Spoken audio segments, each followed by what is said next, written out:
Buenas noches a todas y a todos los que nos van a estar viendo en este canal. El día de hoy vamos a tratar un tema muy especial sobre la selección de la muestra en una investigación. Pero para estos temas tenemos acá a los especialistas, a la bienvenida a la licenciada Petrona Sabina López y también al licenciado Miguel Ángel Matías León.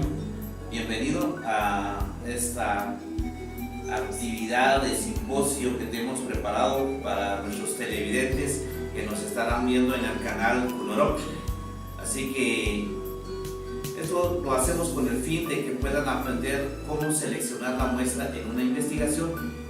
Por lo tanto, tenemos aquí a la especialista con nosotros que nos hará una introducción de los temas que estaremos tratando en esta noche. Gracias, licenciado Juan Carlos. Pues en este video se analizarán los conceptos de muestra, población o universo, el tamaño de la muestra, la representatividad de la muestra y los procedimientos de selección. De igual manera presenta una tipología de muestras, la probabilística y la no probabilística. Se explica cómo definir las unidades de análisis. En este caso, los participantes y otros, como podemos mencionar, los seres vivos, objetos, sucesos o las comunidades, de las cuales se habrán de recolectar los datos.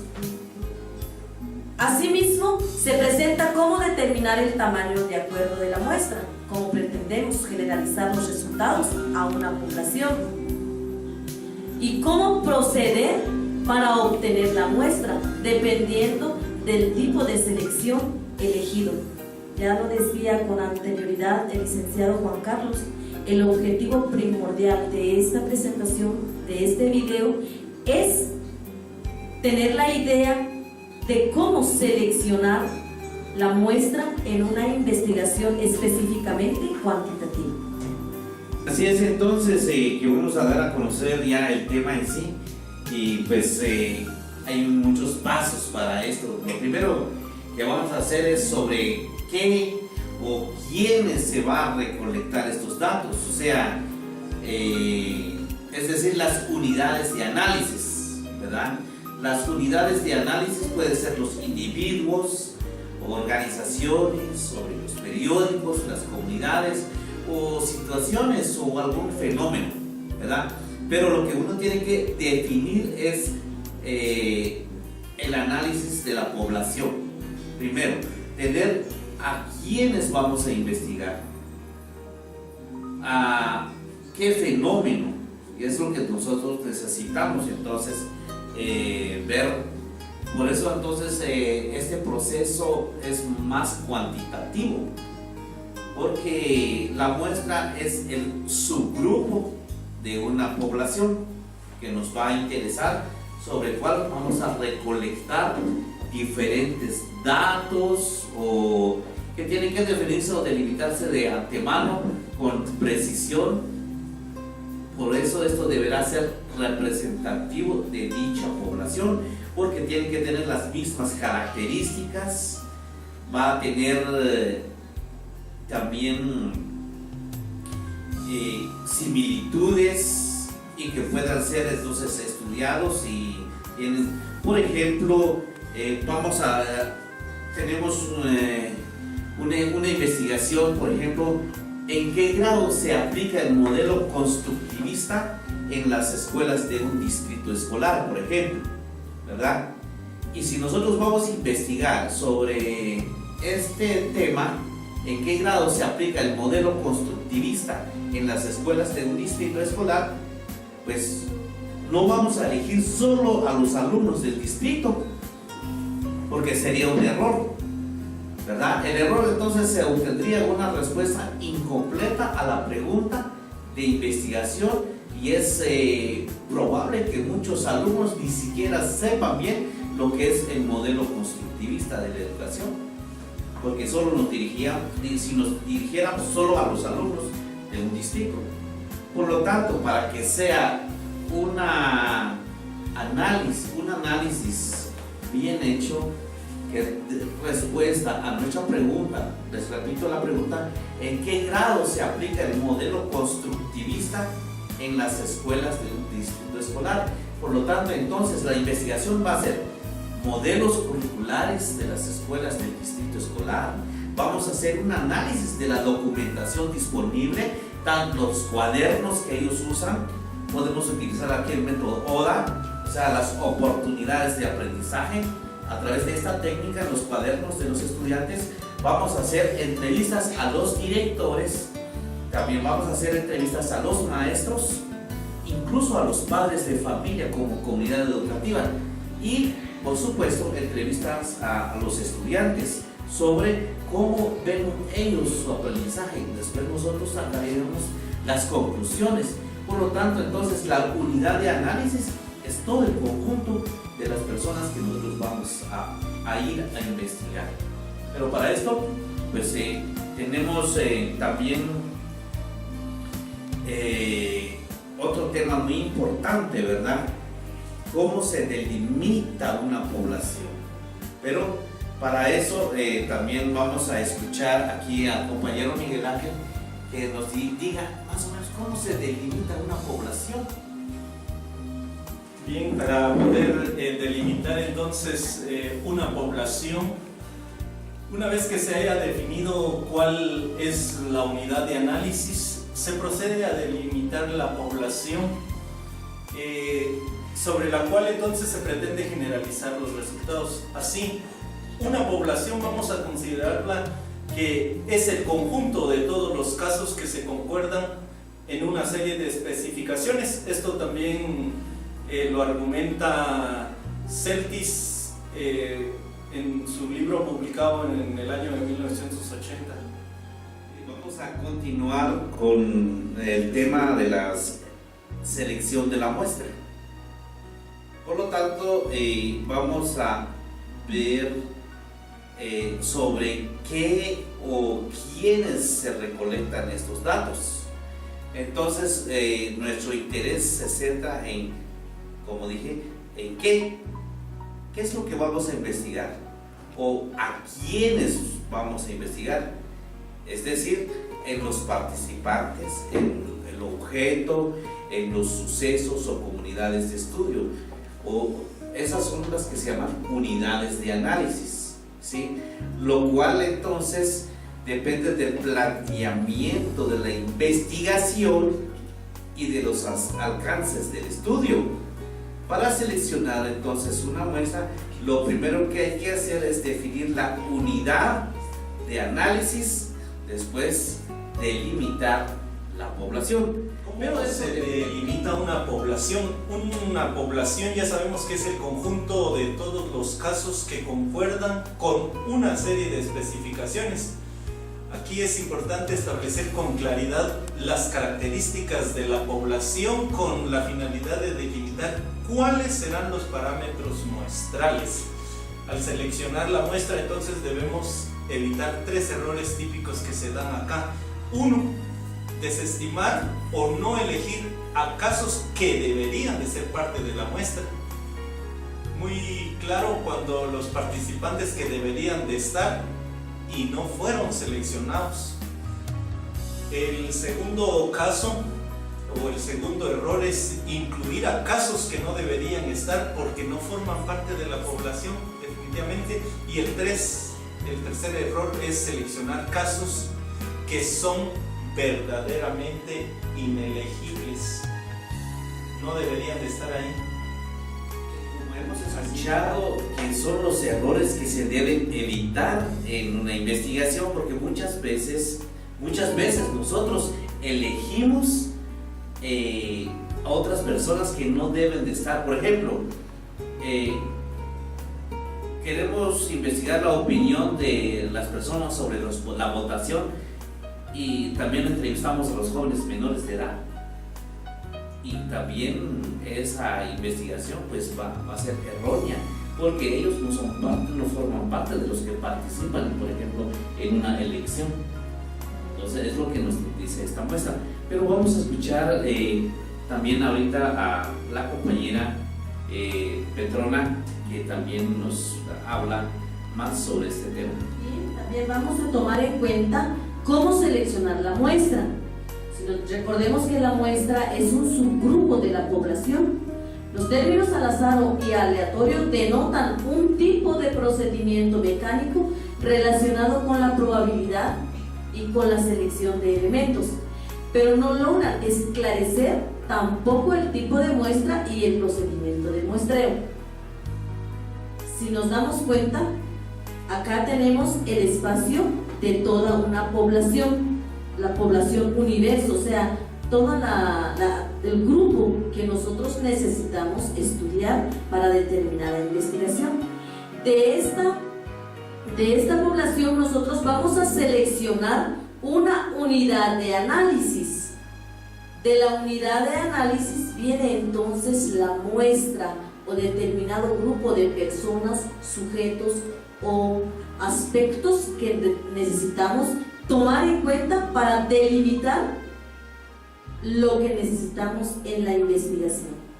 Como hemos visto que esta muestra es la que representa el subgrupo de toda la población del universo que vamos a investigar, pero hay dos tipos de muestras. Otros tipos de muestra que son las probabilísticas y las no probabilísticas. Entonces, hay muestras, las probabilísticas son todos los elementos de la población que tienen la misma posibilidad de ser escogidos y se obtienen definiendo las características de la población y el tamaño de la muestra por medio de una selección aleatoria o mecánica de las unidades de análisis. Esas muestras entonces tienen las mismas características. Puede ser de que probablemente cualquiera de ellas pueden ser elegidas para una investigación como muestra. Entonces, hemos primero visto que las muestras probabilísticas, pero ahorita también tenemos las pruebas no probabilísticas. La elección de los elementos no depende de la probabilidad, como vimos las probabilísticas. Cualquier elemento podría ser probable para un estudio, pero acá depende de la causa o las relaciones de las variables con las características de la investigación. Por ejemplo, podemos tener dos grupos de estudiantes que van a tener capacitaciones sobre estrategias de lectura y otro grupo que no va a tener capacitaciones sobre estrategias de lectura. Por lo tanto, la causa es que tienen capacitaciones y las otras no tienen capacitaciones. Por lo tanto, la causa es dependiendo, entonces, que son diferentes, ¿verdad? Entonces tienen que manipularse las variables en las no probabilísticas y no todos pueden ser elegidas para una investigación. Entonces, las muestras no probabilísticas también tienen su forma de seleccionar, ¿verdad? Y esta muestra depende cómo elegir la muestra. Puede ser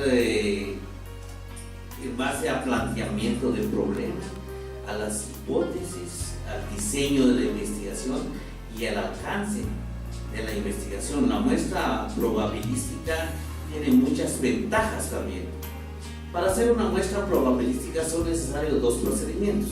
Primero, calcular un tamaño de muestra que sea representativo de la población, seleccionar los elementos muestrales, casos, de manera que al inicio todos tengan la misma probabilidad de ser elegidos.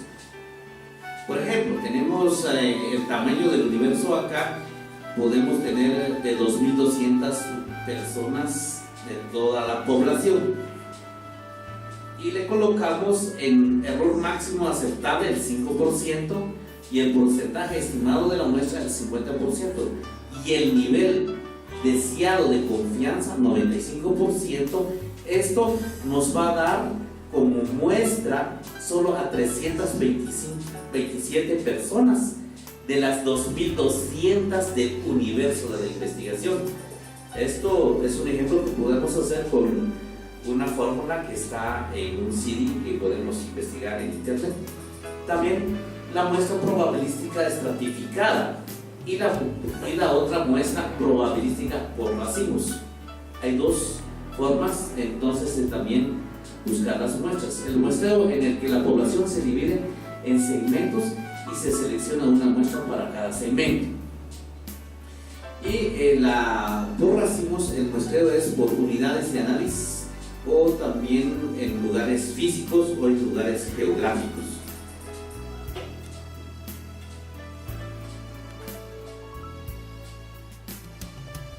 También cómo podemos seleccionar la muestra, como todas tienen probabilidad, son probables, cualquiera tiene las mismas características, entonces se colocan, por ejemplo, de los 2200 obreros que teníamos que investigar, y son 327, de estos 327 se les enumera, se le coloca en una tómbola y de ahí vamos sacando el número hasta llegar a las 327 de la muestra que queremos de los 2200.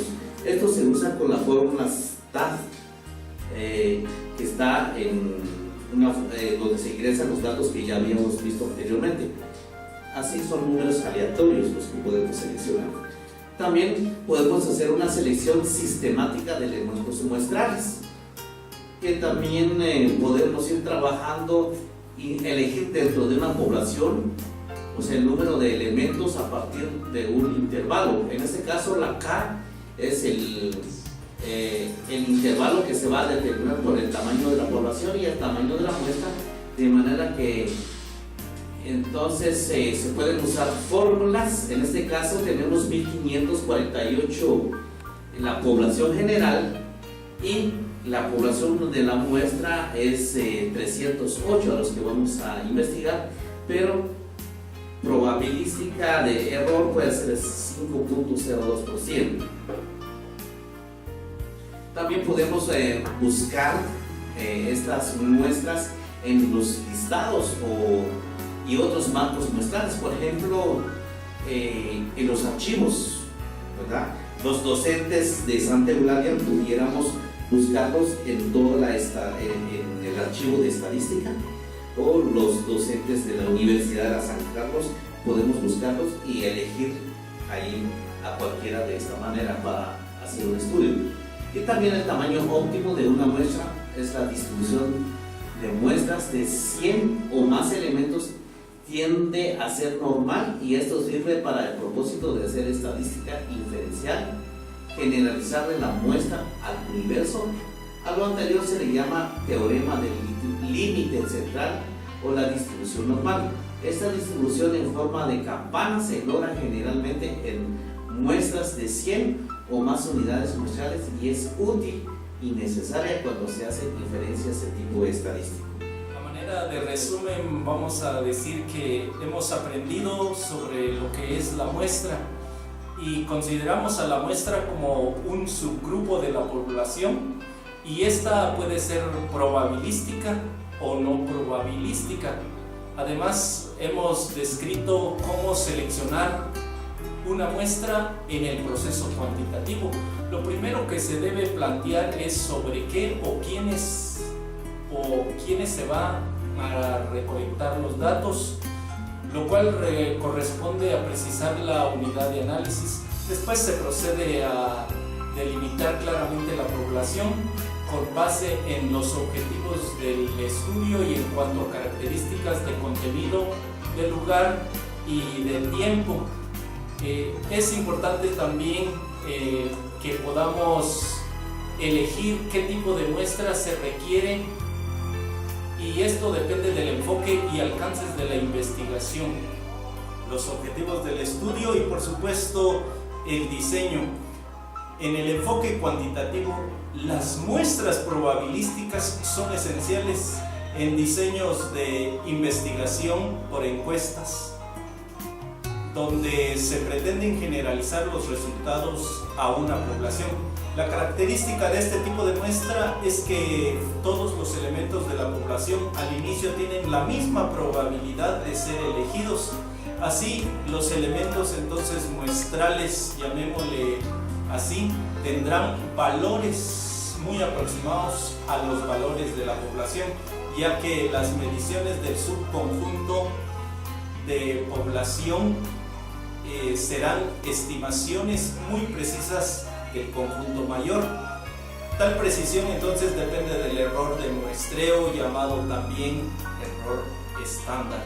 Para una muestra probabilística necesitamos dos elementos: determinar el tamaño adecuado de la muestra y seleccionar los elementos muestrales en forma aleatoria. Es importante también considerar el tamaño de la muestra. Esta se calcula de acuerdo a las fórmulas que ya habíamos visto o por medio del programa STATS, que se encuentra también en otras fuentes y lo podemos investigar sobre todo en el internet. Las muestras probabilísticas son simples, estratificadas, sistemáticas y por racimos. Pues la elección de casos depende del criterio del investigador. En el teorema del límite central se señala que una muestra de más de 100 casos será una muestra con una distribución normal en sus características.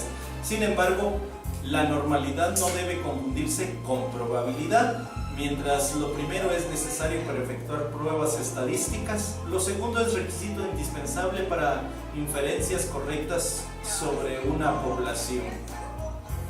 Así es, entonces finalizamos este video observando algunos detalles más. Tenemos a continuación unas propuestas que muy bien podemos trabajarlas a nivel universitario. Bien, entonces hemos conocido este tema sobre la muestra o la selección de la muestra, y nuestra propuesta es, nuestra unidad de análisis van a ser los estudiantes del Centro Universitario del CUNOROC, sede de Pedagogía en Santa Eulalia, sería la población universo, y nuestra muestra sería elegir a unos elementos de cada semestre, porque ellos cumplen con las mismas características de nuestra investigación, porque esto también va a depender de los objetivos y el planteamiento del problema que hagamos y la hipótesis que nos formulemos sobre algunos problemas que podemos detectar, especialmente de metodología o técnicas de aprendizaje que se puedan dar en el estudiante de la universidad acá en Santa Eulalia. Otra propuesta puede ser que el subgrupo elegido para poder determinar la muestra tiene que cumplir con las características necesarias, con los requisitos indispensables de una muestra, y que estén empapados con todas las situaciones propias de la universidad, para que nuestra respuesta requerida tenga una solución con éxito o una respuesta con éxito. Bien, a manera de propuesta sería plantearle dentro de lo que es la educación superior, en el caso de la docencia, de quienes ejercen directamente la docencia, y sobre todo cuando se trabajan proyectos formativos o trabajos de investigación, incluso los seminarios si existen, todos estos trabajos deben apegarse o argumentarse según como lo hemos visto. Nos hemos basado en el texto, en el libro de Hernández Sampieri. Él nos propone esto y lo estamos viendo a nivel de maestría. Sin embargo, dentro de los estudios de licenciatura, incluso de lo que es algún profesorado a nivel técnico, muchas veces no se trabaja de acuerdo a estos lineamientos, y es muy importante considerarlos, porque de esta manera vamos a corregir una gran cantidad de errores como los que pudimos ver en el video. Podemos corregir esos errores para que la calidad del trabajo universitario se note y que haga presencia sobre todo con un fundamento de autores reconocidos como el que acabo de mencionar, y creo que hay una gran cantidad de autores también que muy bien nos pueden apoyar en este tema. Es importante entonces considerar y ver que esta propuesta también sea tomada en cuenta por los docentes quienes están ejerciendo algún curso directamente con investigación o que se relacione con investigación.